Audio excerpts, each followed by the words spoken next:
Welcome! In this video, we're going to be learning about how to translate verbal phrases into mathematical expressions, as well as use unit rates to solve problems. Today's lesson is titled 1.3, Write Expressions. So in lesson 1.1, you actually, in your notes, you wrote down a table of different phrases that represented different arithmetic operations such as addition, subtraction, multiplication, or division. So recall that table that you wrote down in your notes, and today we're going to be looking at examples that are a little more complicated that involve more than one phrase. So part A says 4 less than the quantity 6 times a number n. So lots of things going on here in this example. So the first thing that you're going to want to do is underline, or I like to box, the different phrases that represent addition, subtraction, multiplication, or division. So the first one would be less than. So remember that anytime you see then is a switch word. So even though less than represents subtraction, the 4 is going to be afterwards. So the 4 is going to come after the subtraction sign. And then quantity. So quantity means that whatever is next goes together. So 6 times the number n, this goes together. And times is the phrase that represents multiplication. So 6 times a number, and they tell us what letter to use, n. They didn't tell you what letter to use, and they just said number, you could use x, but here they say to use n. So that would just be 6 times n, or just 6n. For in algebra, when you write a coefficient times a variable, just write 6n. Don't put a multiplication symbol in front. You could, if you wanted to, do 6 parentheses n, but the parentheses is not needed. Part B says 3 times the sum of, all right, so just this first part, we've got times, 3 times, and then the sum. So it's 3 times the sum. Now sum represents addition. So what we're going to have to do is separate this second part, the sum, from the 3 times. So 3 times the sum of 7 and a number y. So that would be 7 plus y, but it's 3 times that. Now it's not just 3 times 7, it's 3 times this whole thing. So what you're going to want to do is put this second part in parentheses. So 3 parentheses 7 plus y. That way we're multiplying 3 not just by 7, but by the sum of 7 and y. So another word you might see is quantity. Sometimes quantity means multiplication, or that you would use parentheses. Part C, the difference of 22 and the square of a number m. So difference is not a switch word, but it's subtraction, going from left to right in the sentence. So we'll do the subtraction sign here. So the difference of 22 and, so that means that the 22 comes first, and it's being subtracted from the square of a number m. So the square of a number m would be m squared. If it said square root, then you would do this symbol here, but it says the square, so that just means m squared, or n to the second power. Part D, the quotient. Now remember that quotient means division. When the quantity, so here we see quantity. Remember from part A, quantity means that the next phrase is together. The quantity 10 plus a number x.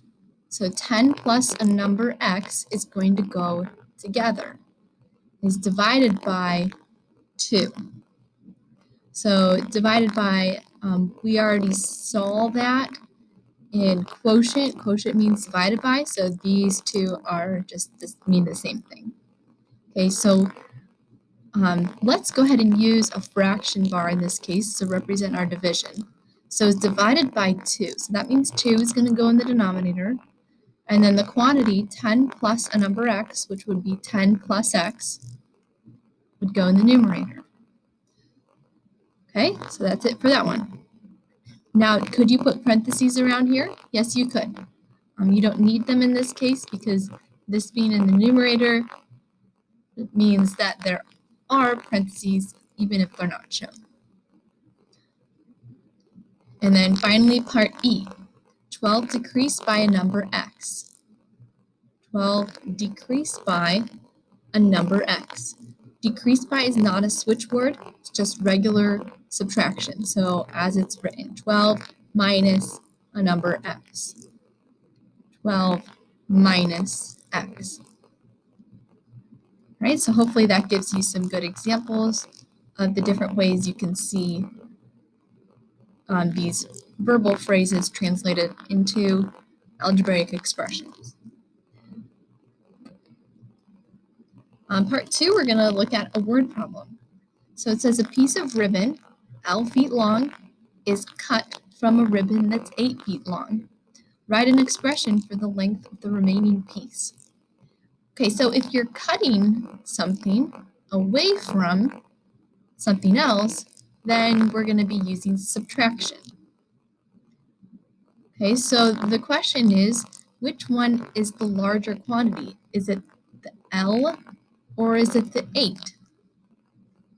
Well, if L is the piece of the ribbon being cut from the piece of ribbon that's 8 feet long, then it's assumed that the 8 would be larger and the L would have to be something smaller. Because you can't cut something away from something, because you can't have negative length, essentially. Okay? So it just says to write an expression for the length of the remaining piece, which would be 8 minus L. All right, so in the next part, we're going to be looking at some unit rates. So first of all, a verbal model means that it describes a real-world situation,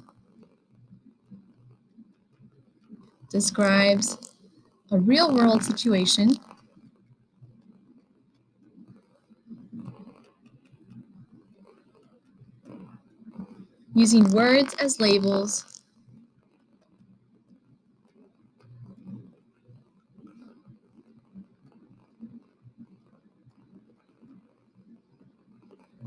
and math symbols to relate the words.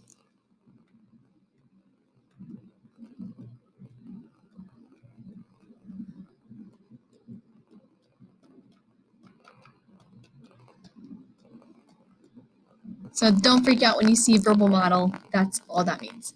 So you don't have to write this part down, but you can replace the words with numbers and variables to create a mathematical model, such as an expression for the real-world situation. So the example that we just did was a very simple version of a mathematical model. So a rate. What do you think of when you think of the word rate? Sometimes you might think of like how fast you're going on the highway or how slow something is going relative to time or distance. So it's a fraction that compares two or more quantities measured in different units, such as distance and time.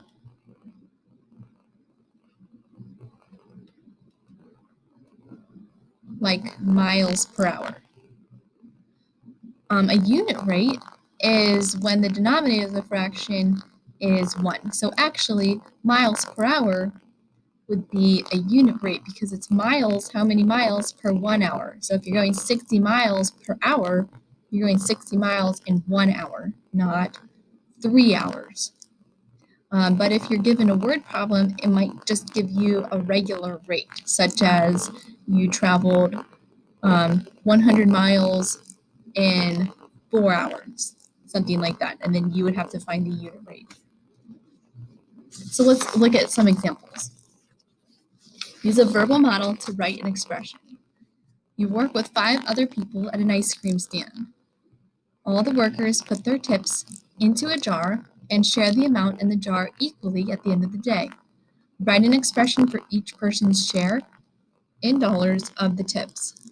Okay, so let's use t, the variable t. You can use any variable that you want, but let's use t to represent the tips that you get in dollars. All of the tips. Okay, so what are you going to do to create an expression for each person's share of the tips? Well, you would take your total and you divide it by the total number of people that there are. So dollars per person. Now, if you're working with 5 other people, you would have to include yourself in that. So it would actually be t divided by 6. And that would be your answer. All right, let's practice finding some unit rates. So here it says to find 20 miles in 4 hours as a unit rate. Okay, so really all you need to do is take the 20 miles and divide it by 4 hours. So 20 divided by 4 would be 5, so it'd be 5. And then the important part is the units. So always include units in your answer unless it specifies otherwise. So 5 miles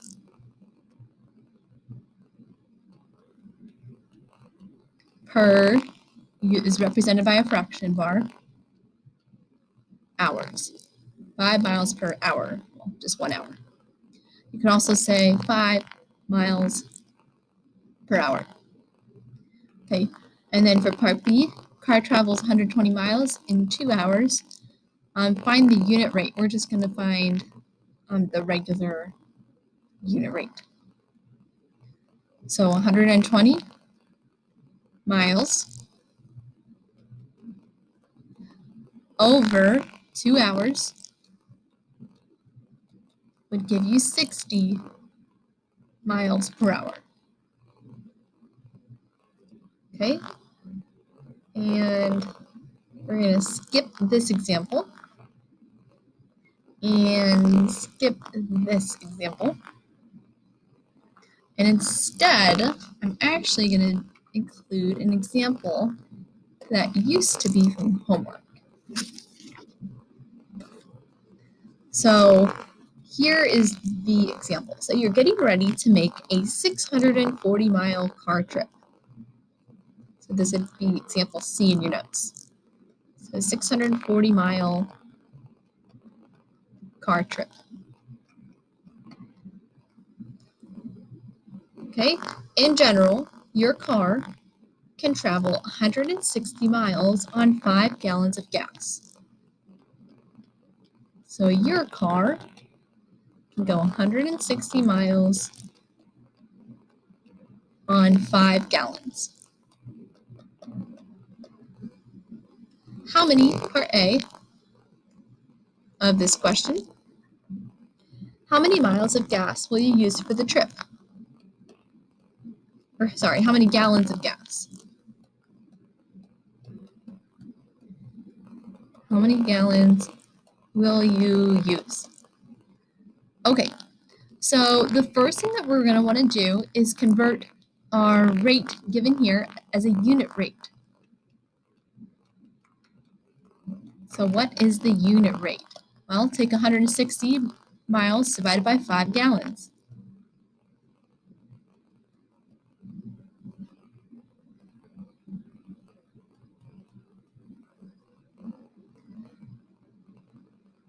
So if you need your calculator, you can get your calculator out, or you can do this mental math.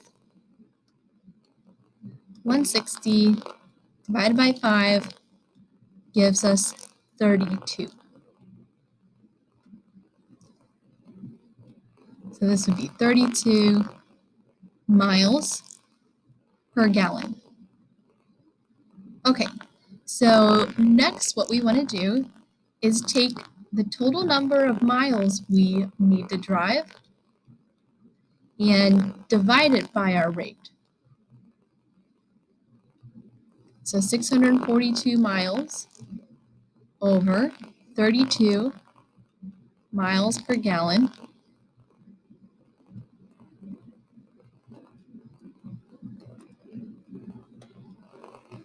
640 divided by 32 is 20.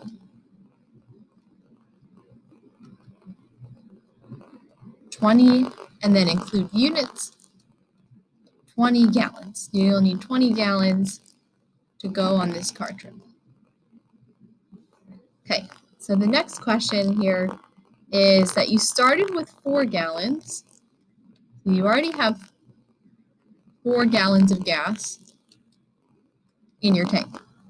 If gas is, what's the price of gas around now? $1.84. How much money will you spend on gasoline on the trip?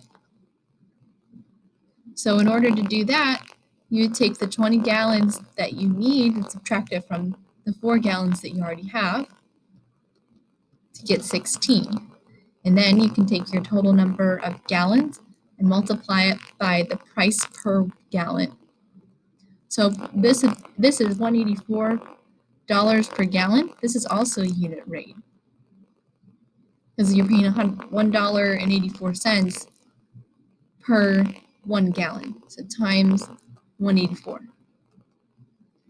I'll get my calculator out.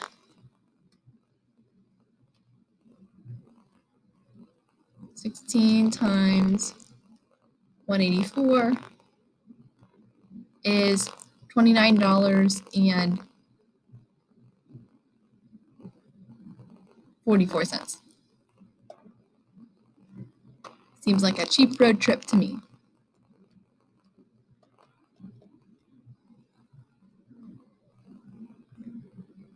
All right, so that's all for today. Now what you're going to do is go into Polaris and take an exit ticket and then work on Edulastic homework.